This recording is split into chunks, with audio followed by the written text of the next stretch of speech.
Hey guys, I've recently had a baby and I had it the natural, unmedicated way.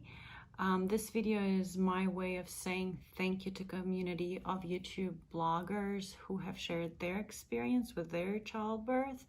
I have listened to a lot of stories, and so these are my 10 tips to the women who are going to come after me. First and foremost, if you have chosen to have a natural unmedicated birth or are looking at how you may be able to do so, if you're interested, please look into the services of a doula. This is number one tip that I give to any of my girlfriends that have interest in having an unmedicated birth. There's plenty of information out there on what kind of services doulas provide. The reason my doula was extremely helpful to me is she provided a lot of advice and support in the latent phase. My latent phase lasted about a day, which is, a long 24 hours if you don't know what you're doing, if you are confused as to what's going on with your body, and you might rush into the hospital a little too early. And once you're in the hospital, it's really hard to say no to the pain medication they're offering you. So by having her a phone call away or a text message away, I was able to relax. I knew that I'm fine, and I did not get to the hospital too early. In fact, when I got to the hospital, I was already 6 centimeters dilated. I know I was blessed. This is a very good experience. Some of it, of course, is just pure luck, but get a doula. That's my number one tip.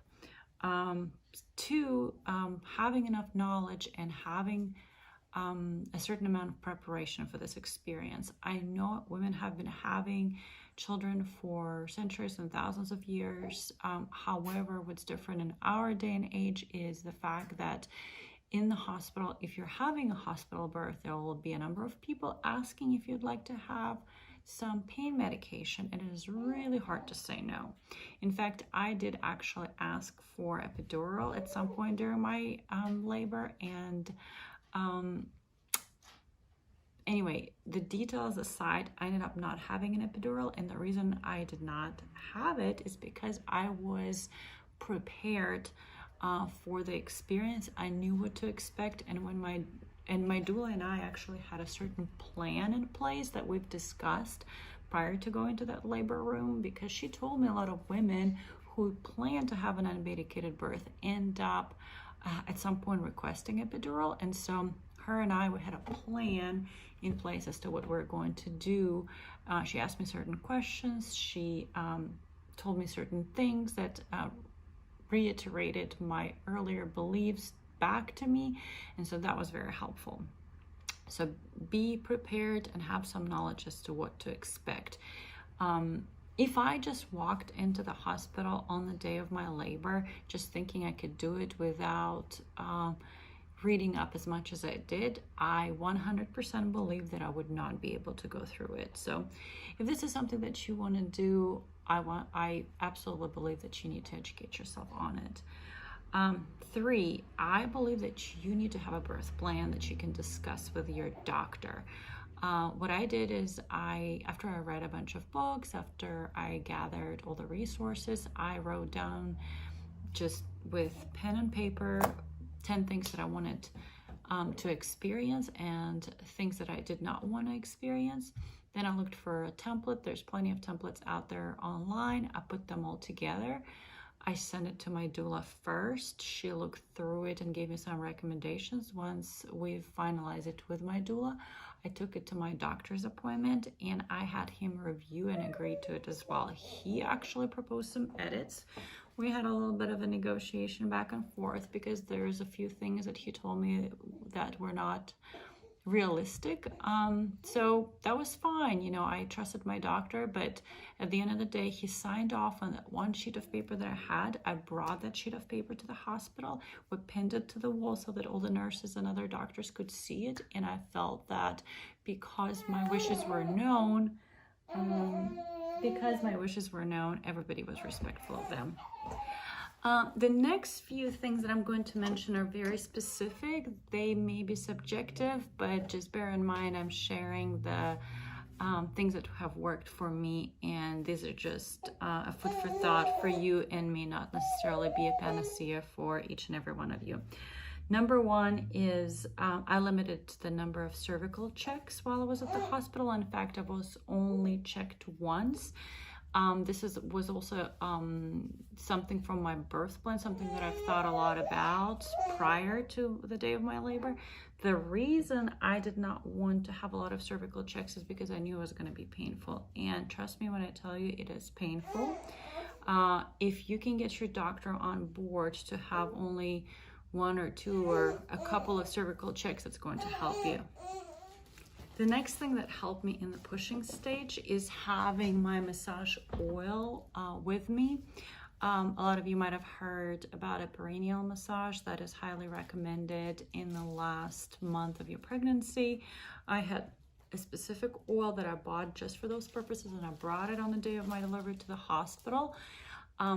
During my pushing, my doctor has applied that oil inside and outside of the birth canal, and in just 2 pushes, my baby was out. So discuss it with your doctor, bring it to the labor and to the hospital, and see if that's going to help for you.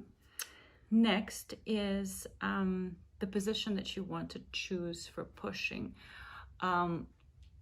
Be flexible. You don't really know how you're going to feel when you're pushing, but be knowledgeable about possible positions that could work for you, and work with gravity. What I was doing is I was standing up for the pushing phase on my knees on the birthing bed, and I was facing the back of the bed that was elevated. All hospital beds are capable of doing so. Pushing can be tricky, and you will hear this from a lot of other mamas, so be prepared to change your position, be prepared to listen to your doctor. Another thing that helped me is not to yell in pushing. Pushing was the most painful experience for me in the whole process of childbirth, and even though I was presumably behaving like a trooper through the whole experience, I yelled and screamed and kicked during pushing stage. And then doctor, after about 30 minutes of it, my doctor recommended that I just shut up and try not to yell and try to channel that force through my birth canal and not through my mouth, and that helped. Next thing that helped me is staying active in a latent phase. Latent phase, ladies, will last a long time in most cases, or longer than the active phase. It is not as painful, or was not as painful for me personally, but this is subjective. It may be completely different for you, but I stayed very active. I ended up going to the airport, spent some time in the traffic, came back, went for a long walk. After my walk, I went back to the kitchen and started cooking. I was very active the whole day.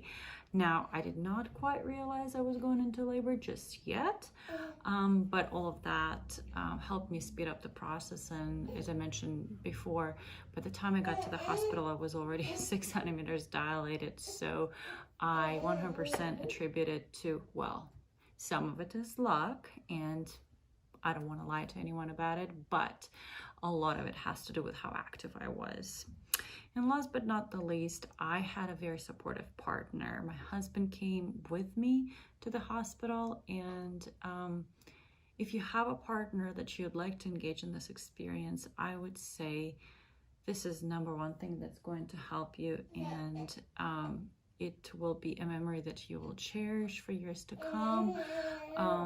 The support that my husband provided at the time was, he was not as knowledgeable as doula, and he didn't always know the right thing to say, but just having him there and telling him that he loves me and that I'm doing the right thing, and seeing tears in his eyes at the moment that my baby started crowning was something that helped me immensely, and I still to this day cherish those moments and cherish those memories, and this is something that I wouldn't trade for the world. So if you are blessed to have someone by your side, if you are going through this experience with someone hand in hand, take them with you to the hospital.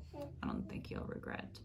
So thank you very much. Those are my 10 tips at how to prepare yourself and what to do if you're wanting a natural unmedicated birth. If you have any questions about any of those specific tips, or if you want any details either about my birth plan or my doula, or if you want advice on what kind of perineal massage oil I used, I'm happy to share those with you. So just provide some comments down below and I will respond to each and every one of you. Thank you.